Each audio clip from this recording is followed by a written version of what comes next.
Hindi na makalaya, tinatalo mo ko bawat gabi. Wala mang nakikita, tapos mo'y ramdam pa rin sa dilim.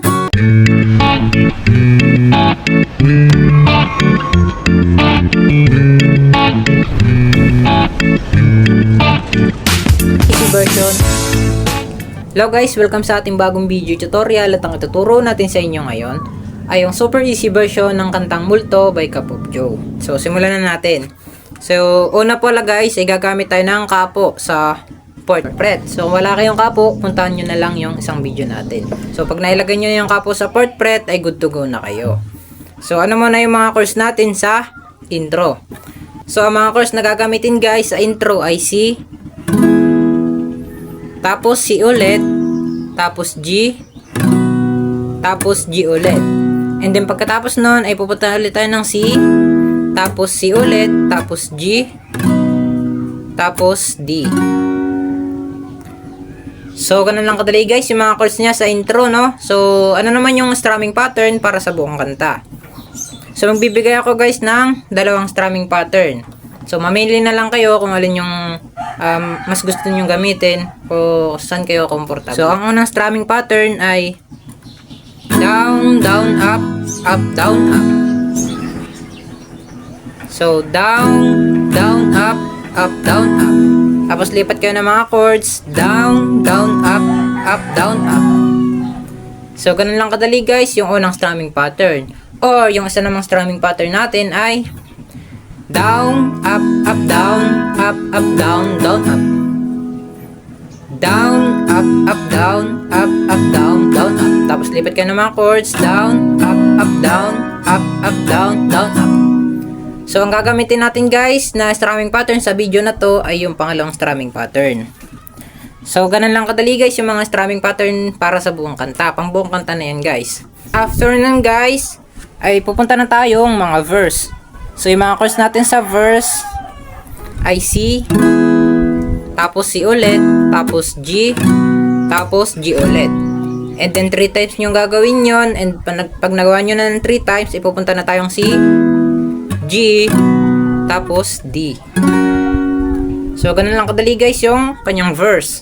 So kantahan na natin guys yung kanyang verse para mas makuha nyo siya ng may kasamang kanta.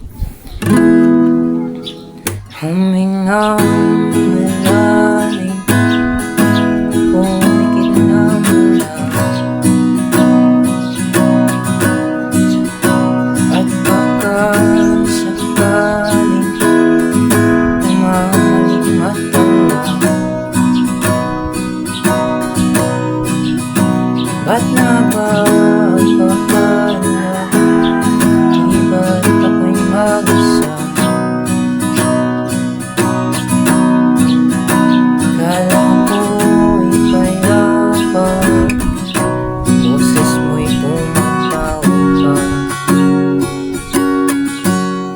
So, ganun siya, no? So, and pagkatapos ng verse, ay pupunta na tayong, hindi ko alam kung anong tatawag sa kasunod nito, kaya tinawag ko na lang siya na verse 2. So, kumbaga, yung verse 2 ay nasa gitna ng dalawang verse.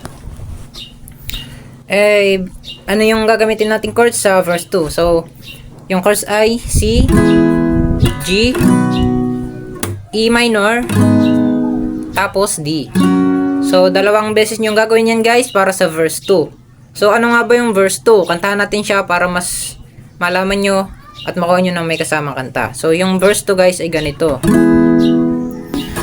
Binaon naman na ang lahat, pinakawan na kinsukan, umikot po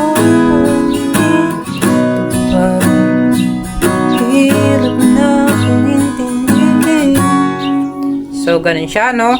And then, pagkatapos ng verse 2, ay pupunta ulit tayo ng verse. So, katulad lang nung chords nung naunang verse na tinuro natin.